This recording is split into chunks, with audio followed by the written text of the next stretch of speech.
The descent began in silence, broken only by the groan of the shuttle's frame as it cut through the atmosphere of the frozen planet. Frost collected on the edges of the viewport, and the glow of the stars behind them faded into the black curtain of endless night. The cadets from 12 alien species sat strapped into their seats, each one bracing for the impact that would deliver them into a trial few would endure. For the human cadet, the darkness beyond the glass stirred something familiar rather than terrifying. He had read about polar winters on Earth, where men once lived months without sunlight, where the cold gnawed at bone and breath froze into clouds that clung to the air. He tightened his gloves, not in fear but in anticipation. The shuttle landed with a shudder that traveled through the hull into the bodies of the cadets. When the hatch opened, a blast of air colder than any training chamber they had known invaded the cabin, slicing into exposed skin and freezing moisture in an instant.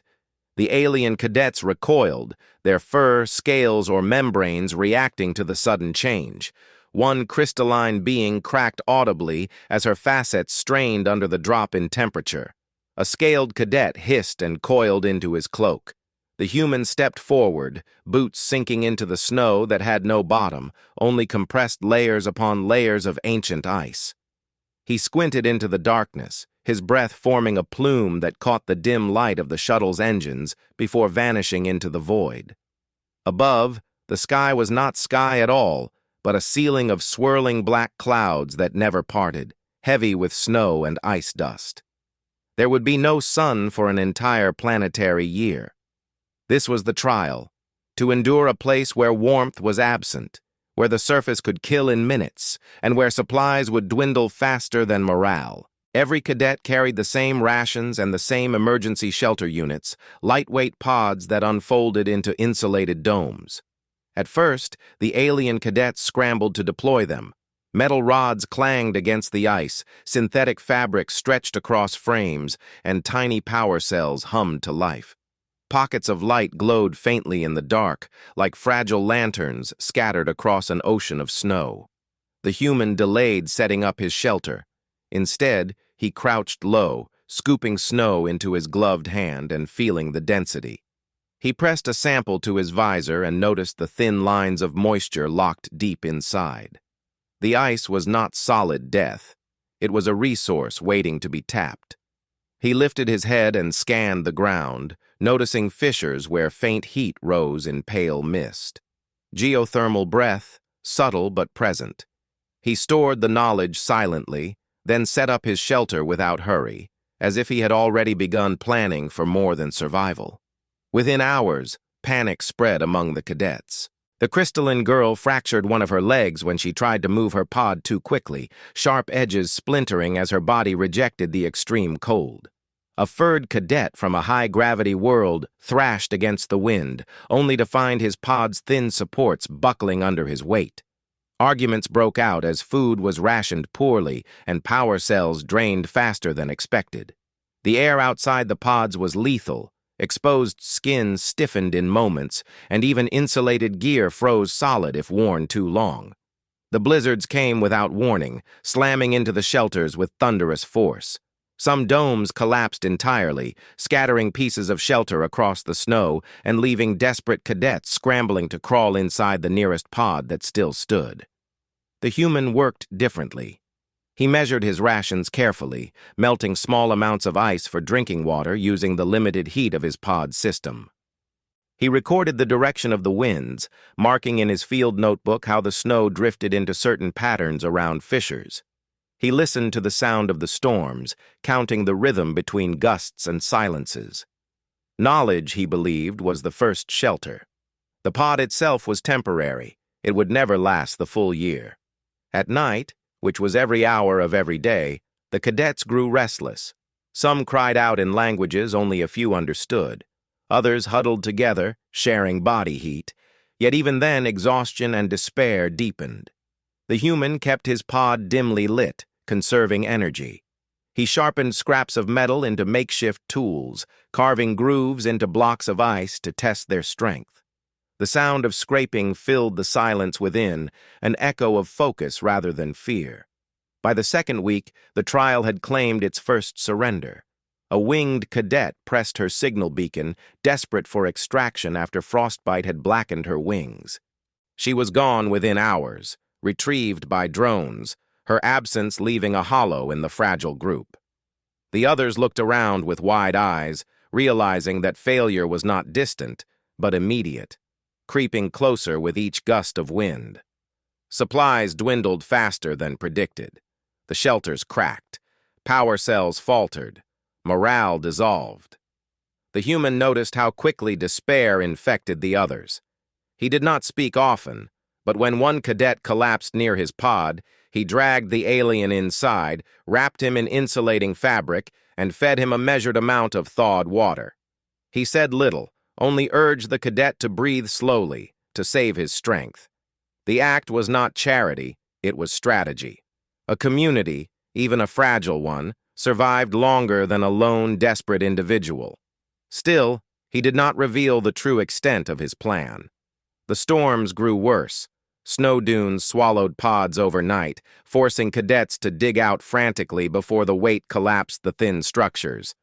The human watched and adapted, reinforcing his pod with carved ice blocks, stacking them into a crude barrier that deflected the strongest winds. The others saw and mimicked, but without patience or method, their walls crumbled easily. He did not correct them. Lessons were best learned through survival itself. Time blurred. The endless night pressed upon minds that had never known the absence of light. Some cadets hallucinated, seeing glimmers that were not there, hearing voices in the wind. The human did not succumb. He rationed his energy, wrote in his notebook by the dim light of a lamp, and studied the mist that rose from the fissures. The geothermal warmth intrigued him. If heat existed beneath the surface, then life could follow. He imagined caverns under the ice, hidden rivers, and the possibility of building something more enduring than a pod battered by storms. The thought anchored him, gave shape to the chaos around him. On the 30th day, when several pods collapsed in the same storm, the human acted. While others fought for scraps, he marked the fissures, mapped the direction of the mists, and began digging into the ice. Each strike of his improvised chisel rang like a promise. Beneath the surface, he knew, lay the true chance of survival. The surface was only a graveyard waiting to be filled. As his hands ached and his breath clouded in the cold, he dug deeper, feeling the ice grow damp and warmer with every layer. He paused once to look up at the broken line of pods scattered across the wasteland. Some cadets huddled in misery, others already pressed their beacons for surrender. He clenched his jaw and struck the ice again. For him, surrender was not an option. He was not here to endure in silence. He was here to outlast, to reshape the trial into something no instructor could have foreseen. And as the storm howled above, the sound swallowed by the cavernous dark, he pressed on, carving the first steps into the underworld of ice that would soon become the foundation of survival for them all. The hole he carved into the ice became more than a desperate trench. It became a passageway. At first, it was little more than a tunnel, no wider than his shoulders, a slit pressed between jagged walls that dripped with condensed moisture. Every strike of his makeshift chisel vibrated through his arms, every breath clouded the narrow air around him until he felt he was suffocating. Yet each downward push revealed subtle warmth, a shift that encouraged him to keep going. After hours of effort, his arms ached, his back screamed, and the edges of his gloves stiffened with frozen sweat. But at last his tools struck hollow space. The sound changed from dull cracks to an echo that hinted at something vast below. He paused, heart hammering, then widened the opening carefully. A rush of air greeted him, not warm by ordinary measure, but far less brutal than the frozen storms above. He crawled forward and slid into a chamber lit by the faint shimmer of frost crystals that clung to the walls. They refracted the weak glow from his lamp into pale rainbows that danced across the ice. The cavern stretched wider than he could see, a cathedral sculpted by nature's hand, its ceiling arching high, dripping with long icicles that clinked when disturbed by the breeze. His boots pressed into damp slush, a shocking change from the brittle crust above. A thin stream of water trickled past his feet, steaming faintly where it touched a fissure in the ground. He knelt and dipped a hand close enough to feel the warmth rising. This was not mere chance. It was a geothermal pocket, a source of energy hidden beneath the ice. Exhaustion gave way to exhilaration. For the first time since landing, he felt not merely the will to survive, but the spark of opportunity. If this cavern stretched further, it could shelter not only him, but many others. The thought of constructing a refuge down here took hold instantly. He tested the air, pulling off one glove for only a moment. The chill remained sharp, but it did not bite with the same cruelty as the surface. A fire might live here, crops might grow here, perhaps even a settlement could form. He rose and pressed forward into the cavern, tracing the path of the stream, his lamp sweeping across walls that shifted from sheer ice to dark basalt, where volcanic veins pressed upward. Further along, the cavern opened into a wider basin where steam hissed from cracks in the ground. Pools of water collected there, their surfaces trembling from the warmth beneath. He crouched at the edge of one and lowered his hand into it cautiously. The water was icy by Earth standards, yet it remained liquid in a place where nothing above had survived in that state. He filled a small container and drank cautiously. The taste was metallic but clean enough to sustain life. Relief struck him so strongly he laughed, the sound echoing through the hollow chamber like a voice finally answered. He explored further, marking his route with carved notches along the wall, ensuring he could return. The tunnel systems branched into multiple chambers, some narrow enough that he had to squeeze through, others so vast that his lamp's light dissolved before touching the far wall. The ceilings glittered with crystalline patterns that resembled constellations, frozen stars suspended above him. He traced them with his eyes and imagined how alien cadets might react to such a sight. Awe, disbelief, perhaps even fear. Yet for him, it was proof of possibility. A hostile world hid its secrets beneath layers of death, but within those secrets lay life. Hours passed as he mapped what he could. He tested the air for oxygen, noting the presence of faint drafts that indicated a connection to the surface, though he would need to secure ventilation. He placed small markers on the ground, stones, carved pieces of ice, scraps from his kit, each one a breadcrumb leading back to the tunnel. His careful discipline contrasted with the chaos above, but he did not think of the surface now. He thought only of the structures he could raise here, the systems he could design. Greenhouses built against the cavern walls, warmed by vents, lit by artificial lamps powered by ingenuity. The vision took shape even before his body had recovered from digging. On his return journey, fatigue caught him fully. His arms trembled from the climb back through the narrow passage, and his lungs burned in the cold air. But when he emerged into the outer night, the storm had quieted, leaving only a vast silence broken by distant shouts of cadets struggling with ruined shelters. He stood for a moment, staring at the faint glow of pods scattered across the snow. Some cadets clung to life in them, others had abandoned theirs entirely. He said nothing to anyone. He carried the knowledge of the caverns within him, and he knew it was not time to reveal it. The foundation of survival had been discovered, but it had to be proven before shared. The following days became a cycle of descent and return. Each morning, or what passed for morning without a sun, he slipped into the cavern and extended his exploration. He found branching tunnels where frost gave way to stone and where dripping water collected into small underground rivers. He discovered shelves of ice so clear they reflected his own lamp back at him, startling him with a phantom presence. He tested how fire behaved, burning a strip of fabric to see how the smoke dispersed. It rose gently, absorbed into the high ceilings where faint drafts carried it away. Ventilation was possible.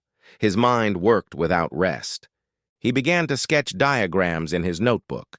Placement of shelters inside the cavern, methods to transport heat from the vents, systems to melt ice and channel water, ideas for cultivating crops under artificial light. He remembered stories from Earth of early explorers who built lives in impossible places, from deserts to polar seas, and he saw himself among them. The cavern was not a tomb. It was a cradle. One evening, after hours below ground, he returned to find a cadet collapsed in the snow, her crystalline body dulled and fractured under the cold. She was motionless until he dragged her closer to his reinforced pod. He poured thawed water over her shards, sealing some of the cracks temporarily. She whispered in a brittle voice that she could not endure the surface storms any longer. He considered telling her of the cavern then, but he held back. The discovery was still fragile, untested. If the others flooded in before he prepared it, the fragile balance could shatter, and the refuge could turn into chaos. He promised her only that he was working on something, a plan that would last longer than these temporary shelters. She nodded faintly, too weak to ask further. That night he lay in his pod, eyes open, listening to the wind scrape across the outer walls. His mind replayed the cavern's shimmering walls, the pools of liquid water, the promise of warmth. The vision grew clearer. A colony beneath the ice, safe from the storms, powered by the planet itself. His hands itched to begin building, to transform discovery into survival. Sleep came reluctantly, and when it did, he dreamed not of escape, but of green domes glowing under the ice, filled with life where death had ruled. He awoke determined. The cavern was no longer just a secret haven. It was the future. He would shape it into more than a refuge. He would shape it into proof that humanity could find a home even in endless night. And with that conviction, he gathered his tools again, ready to carve deeper into the earth and claim the underworld of ice for survival. The cavern no longer felt like a secret place of exploration, but a foundation waiting to be shaped. Each descent into its depths filled him with urgency. He could see the vision in his mind, a pocket of warmth under the endless night, alive with crops, light, and heat. The surface had stripped hope from most cadets, but down here, the possibility of renewal whispered through every drifting curl of steam. He tightened the straps of his pack, checked his tools, and began the long climb into the chamber that would soon become more than stone and ice. It would become a sanctuary. The first task was light. Without light, there could be no growth, no photosynthesis, no chance of sustaining life beyond what rations remained. He scavenged broken shelters, carrying panels of transparent material through the tunnel. Some were cracked, others clouded by frost, but enough remained intact to catch and amplify the faint glow of artificial lamps. He set them into frames he carved from basalt fragments, angling them so that his lamps reflected against the crystals of the cavern ceiling, scattering illumination across the damp floor. The first attempt was clumsy, but when the cavern lit up in fractured rainbows, his chest tightened with triumph. For the first time, the underworld of ice resembled a place meant for the living. He knew light alone would not be enough. Heat was next. The fissures in the ground released warmth, but it escaped in narrow jets. He built small barriers from ice blocks to redirect the steam, shaping channels that carried it toward his chosen plot. The warmth collected there, raising the temperature just enough to keep frost from reforming instantly. His gloves were soaked by the end of it, his hands raw, but he pressed on, layering basalt rocks around the vents to trap the heat longer. When he crouched near the enclosure he had made, he could feel the shift. It was subtle, but to a starving body, it was the promise of life. Seeds were scarce. The trial had provided emergency kits with limited supplies, meant only for short-term experiments or nutrient extraction. He held those packets carefully, as though they were relics. He chose fast-growing crops, hardy plants bred for survival training. He pressed them into soil he scraped from the cracks where minerals had gathered over centuries. It was far from ideal, but he knew human ingenuity thrived on what was available, not what was perfect. To hold the soil in place, he built shallow troughs from carved ice, lining them with scraps of fabric salvaged from ruined pods. The first rows looked fragile, nothing more than damp lines of dirt under dim light. But when he stepped back, he saw the outline of the greenhouse forming. Water was easier to secure. Streams ran through the cavern, trickling in gentle currents, and he used strips of cloth to draw it upward into containers. He melted ice when necessary, boiling it over small fires fueled by splinters of wood and fragments of synthetic material. The smoke drifted into the ceiling and disappeared into unseen vents. He watched carefully, noting how the air carried it away. Ventilation was working in his favor, and with it, the chance to sustain controlled fires for heat and light.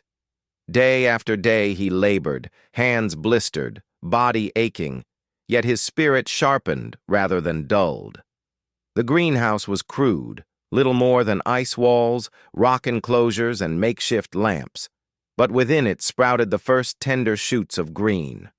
When he saw the first sprout push upward through the soil, he bent down and touched it with reverence. The world above remained hostile, but here, in the heart of ice, life was reclaiming space. He whispered to himself that this was only the beginning. Word spread despite his silence. The crystalline girl he had helped earlier wandered after him one evening, following the tunnel into the cavern. She stopped at the threshold of the greenhouse, her fractured limbs refracting the dim light across the chamber. Her voice cracked as she whispered disbelief. He turned, meeting her eyes, and for the first time allowed another to see his progress. She stepped closer, reaching out carefully to touch the warm stones near the vent. Her body relaxed at the sensation. Tears, or something like them, formed along the edges of her crystal facets. She asked no questions, only stood in the glow of the shoots rising from the soil. He did not stop her. A secret this powerful could not remain his alone forever. The following day, more cadets appeared. At first they came cautiously, one by one, drawn by rumor. A scaled cadet arrived with cautious eyes, circling the greenhouse before crouching low to examine the troughs. A furred cadet sniffed the air and let out a soft growl of hunger when she saw the plants. Suspicion and envy glimmered in their faces, but desperation outweighed pride. They asked for nothing, but their presence was request enough. He considered the risk of chaos, of too many hands disrupting the fragile order he had built. Yet he also knew that survival could not be hoarded. A single man could not protect a greenhouse against a planet's fury alone. He began to instruct them in tasks, choosing carefully who did what. He gave the crystalline girl the duty of tending to the lamps, as her sharp fingers handled delicate materials with care. The scaled cadet hauled water from the streams, his strength turning labor into efficiency. The furred cadet shaped blocks of ice for structural walls, her thick muscles enduring the strain.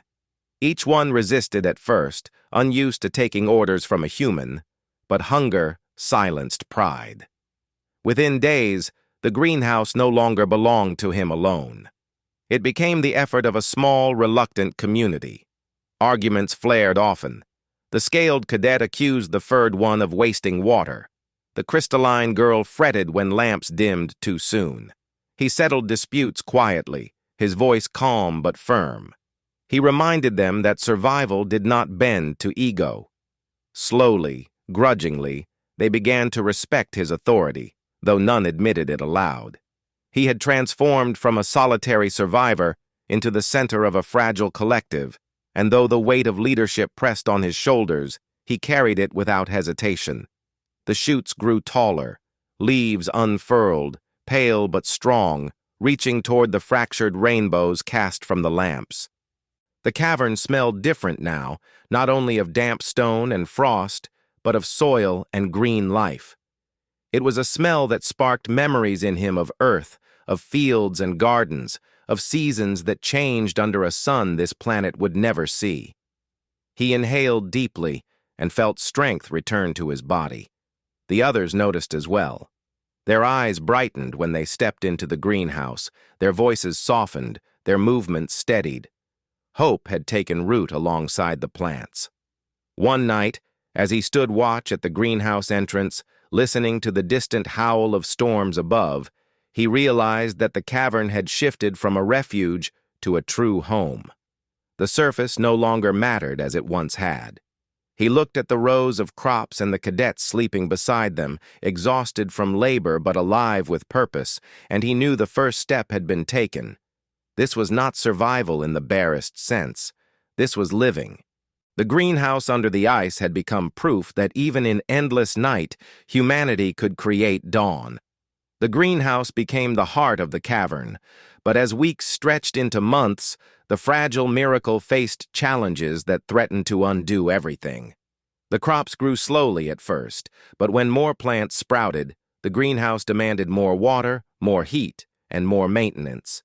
The cadets who had once accepted roles reluctantly now worked with an edge of desperation, each one fearful that the balance could tip toward starvation again. The human knew that survival was not simply about planting and waiting. It required constant vigilance, problem-solving, and leadership that refused to falter even under exhaustion. The first crisis came when a section of the cavern wall cracked under pressure from above. A thunderous sound echoed through the chamber as shards of ice crashed down onto the greenhouse's outer wall. A furred cadet screamed as she scrambled out of the way, barely avoiding the collapse. He rushed forward, bracing the structure with his shoulders while shouting orders to the others. The crystalline girl wedged her sharp limbs into the gaps, holding the frame steady while the scaled cadet dragged blocks of ice to rebuild the wall. For hours they labored, muscles burning, until the structure held firm again. When it was done, silence fell across the chamber, broken only by the heavy breathing of survivors who understood how close they had come to losing everything. He stood at the center, sweat freezing along his collar, and told them with quiet certainty that such cracks would come again. Preparation, not fear, would decide if they lived through them. The second crisis was more subtle but far more dangerous. The underground streams that had once flowed steadily began to diminish. The greenhouse consumed more water as crops expanded and arguments erupted over distribution. The furred cadet accused the crystalline girl of hoarding. The crystalline girl snapped that her body needed constant moisture or she would fracture into useless shards. The scaled cadet snarled at both of them, claiming his labor entitled him to greater rations. The human listened, watching their tempers rise like the pressure of a storm. Then he acted, establishing strict rules for water use, assigning each cadet measured duties tied directly to the greenhouse's survival. He rationed with mathematical precision, ensuring no one received more than the greenhouse itself could sustain. His decisions were not popular, but when the first new harvest arrived, no one questioned him again. Authority had hardened into leadership. Time blurred without sunlight, but he marked the passage with his notebook, counting the cycles of storms above and harvests below. The greenhouse expanded steadily. More cadets arrived from ruined surface camps, drawn by rumor and necessity. Each new arrival brought challenges. A slender amphibian cadet slithered into the cavern half-frozen, demanding sanctuary. A tall avian cadet staggered in, wings bound in frost, eyes wide with disbelief at the sight of green life. Some arrived with humility, others with pride that cracked under hunger, but all of them bent eventually to the rules the human set. He taught each one a task, watering, tending, reinforcing, or patrolling the tunnels, and in that way transformed chaos into fragile order. Not every challenge was external. Isolation gnawed at minds unused to endless darkness. The crystalline girl whispered one night that she dreamt of shattering herself into silence. The furred cadet confessed that she no longer remembered the sound of her homeworld's winds. The scaled cadet paced constantly, restless with an anger he could not explain. The human bore their words without judgment, offering tasks instead of sympathy. He told the crystalline girl to polish the lamps so the greenhouse shone brighter. He sent the furred cadet to shape new walls, giving her muscles a rhythm against despair. He ordered the scaled cadet to guard the tunnels, channeling rage into vigilance. Each role became medicine for a wounded spirit, and though none thanked him, He saw the difference in their eyes when they returned. Midway through the year, disaster struck harder than before. A flood surged through the lower tunnels, rushing into the cavern with a roar that drowned all other sound. The greenhouse shuddered as water rose, threatening to submerge the crops. He waded into the freezing torrent, shouting for others to follow. The scaled cadet heaved boulders into place to redirect the flow, while the crystalline girl wedged her body against the current to block it. The furred cadet clung to a support beam, holding it steady while he dug a trench with his bare hands, channeling the water toward a deeper fissure. Hours passed in agony, bodies numbed by ice, but in the end, the torrent receded into the depths. When it was done, the greenhouse still stood, though soaked and battered. Crops leaned sideways, lamps sputtered, but life endured. He collapsed on the floor, chest heaving, knowing that only relentless action had prevented catastrophe. As the months crawled on, a rhythm emerged. Crops grew in cycles, harvested and replanted. Water flowed through managed channels. Heat was contained and shared. The cavern echoed with the sound of labor instead of despair. A society, crude but functional, had formed. The human never claimed titles or demanded reverence, but every eye turned to him when crisis struck. Every voice fell silent when he spoke. He had become not just a survivor, but the architect of their endurance. Conflict never vanished entirely. One evening, the avian cadet refused his water ration, claiming his kind deserved more for the suffering of flightless wings. Voices rose, tempers flared, but the human silenced the argument with a single act. He poured his own share into the common trough, telling the cadets that survival was never about entitlement, but about unity. The gesture burned his throat with thirst, but it quenched a fire that could have torn the group apart. Respect replaced anger, and the avian cadet lowered his eyes. From that moment, obedience deepened. Toward the end of the year, the greenhouse no longer resembled its fragile beginning. Walls of ice reinforced with stone-framed rows of crops that swayed under steady light. Pools of water glistened in controlled basins. Ventilation shafts funneled smoke harmlessly away. The cavern smelled not of damp stone, but of earth and growth. Cadets walked with straighter backs, spoke with steadier voices, and carried hope where despair had once crushed them. When storms howled above, no one trembled. They trusted the sanctuary beneath the ice. The human stood often at the entrance of the greenhouse, notebook in hand, recording details of progress. His handwriting filled pages with diagrams of irrigation lines, sketches of plant growth, and notes on the behavior of each cadet. He wrote not only for memory, but for legacy, as though he knew that one day others might look upon these records to understand how life could emerge from death. By the final months, the greenhouse had become more than survival. It was a home. Cadets who once scorned one another now shared meals. The crystalline girl sang in her brittle voice, filling the cavern with a strange but comforting sound. The furred cadet told stories of her homeland, painting pictures of skies no one here would ever see. The scaled cadet still paced, restless, but his patrols protected the group, and his snarls had become a reassurance instead of a threat. All of them had changed, shaped by the trials of the cavern, bound together by the vision of a human who refused to surrender. When the year's end approached, the greenhouse glowed with light, warmth, and life. He looked upon it with quiet pride, knowing it was not perfection, but proof.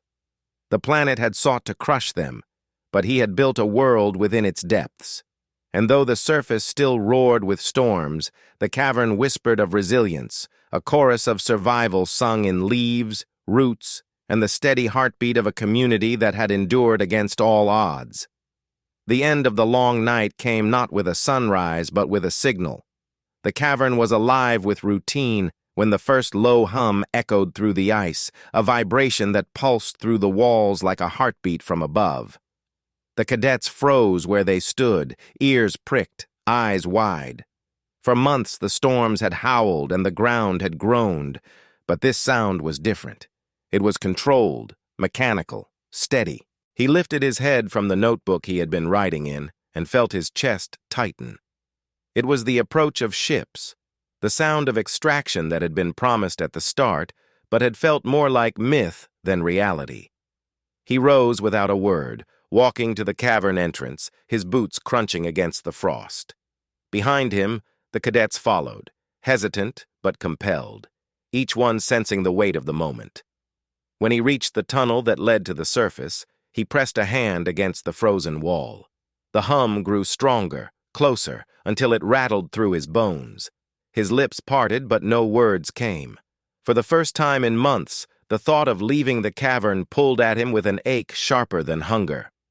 The climb to the surface was slow, made harder by ice that had shifted during the year. He led the way, carving footholds when needed, steadying the crystalline girl when her legs threatened to fracture, guiding the furred cadet when her bulk made the passage tight, and urging the scaled cadet forward when frustration slowed him. Together they emerged at last into the frozen wasteland. The sky above remained black, storm clouds swirling endlessly, but in the distance, lights pierced the darkness. The ships hovered with engines that roared against the stillness, their spotlights sweeping across the snow like artificial suns. For the cadets who had not seen light beyond the dim lamps of the cavern, it was overwhelming. Some covered their eyes, others fell to their knees in disbelief. He stood tall, letting the wind bite his face one last time. The ships descended, their landing struts sinking deep into the snow. The ramp of the lead vessel lowered with a hiss of steam, and instructors in heavy suits stepped out. Their eyes widened at the sight of cadets standing strong, alive, and not the broken husks they had expected. One instructor approached, her expression a mixture of astonishment and suspicion. She scanned the group, counting survivors, then turned her gaze on him. The weight of her stare carried an unspoken question. How? The cadets did not wait for him to answer. The crystalline girl spoke first, her brittle voice trembling with pride. She told of the greenhouse, the caverns, the crops that had risen under light when all had seemed lost. The furred cadet added her voice, describing the walls built from ice and stone, the defenses against floods and collapse. The scaled cadet growled that he had guarded tunnels and fought despair, but always under the human's command. One by one, each cadet gave voice to what had been done, and every story pointed to him. He stood in silence, notebook tucked under his arm, his eyes steady on the instructors. The instructor's voice cracked slightly when she asked to see this place they spoke of. Without hesitation, he led them back down the tunnel. The instructors followed, lamps in hand, until the cavern opened before them. Gasps filled the chamber as they saw the greenhouse glowing with its rainbow light, rows of crops swaying gently under artificial warmth, pools of water glistening in basins, and cadets working even now, tending the life that had become their salvation. It was no longer a desperate shelter. It was a settlement, a colony under the ice. The instructors stepped forward, touching the plants, examining the structures, their expressions shifting from disbelief to awe. One instructor turned to him at last, her voice low but firm. She admitted that no trial had ever been endured this way, that no record showed cadets building a society from ruin. He had not only survived, but reshaped the meaning of the trial itself. The other cadets looked at him then, their eyes filled with gratitude, respect, and something deeper, trust.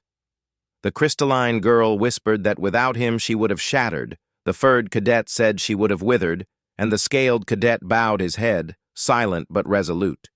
He listened, but he did not bask in their praise. Instead, he looked around the cavern one last time, at the walls that had sheltered them, at the plants that had fed them, at the lamps that had defied endless night.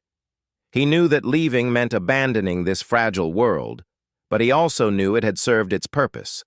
It had proven that even in the harshest environment, humanity could carve life from nothing, could turn despair into order, and could transform a trial into a triumph. When the time came to board the ships, he was the last to ascend the ramp. He carried his notebook close, filled with diagrams and words that told the story of the cavern. The engines roared, lifting the vessel into the air, shaking the ice below. Through the viewport, he watched the cavern's entrance shrink, then vanish under the storm's shadow. The cadets sat in silence, their faces reflecting not only relief, but pride. They had not merely endured, they had lived. As the ships broke through the upper atmosphere, the instructors exchanged hushed words, still trying to reconcile what they had witnessed. He remained quiet, staring into the void of space that spread beyond the glass. His thoughts were not of triumph, but of possibility. If life could be built beneath endless ice, then there was no world too hostile, no darkness too complete for humanity's will. The trial had been meant to break him. Instead, it had revealed what he already knew. Survival was not enough. To be human was to create, to lead, to build, where no foundation existed. And as the stars unfolded before him once more, he understood that the cavern would remain, not as a memory of struggle, but as proof that wherever he walked, life would follow. The trial was over. The lesson was eternal.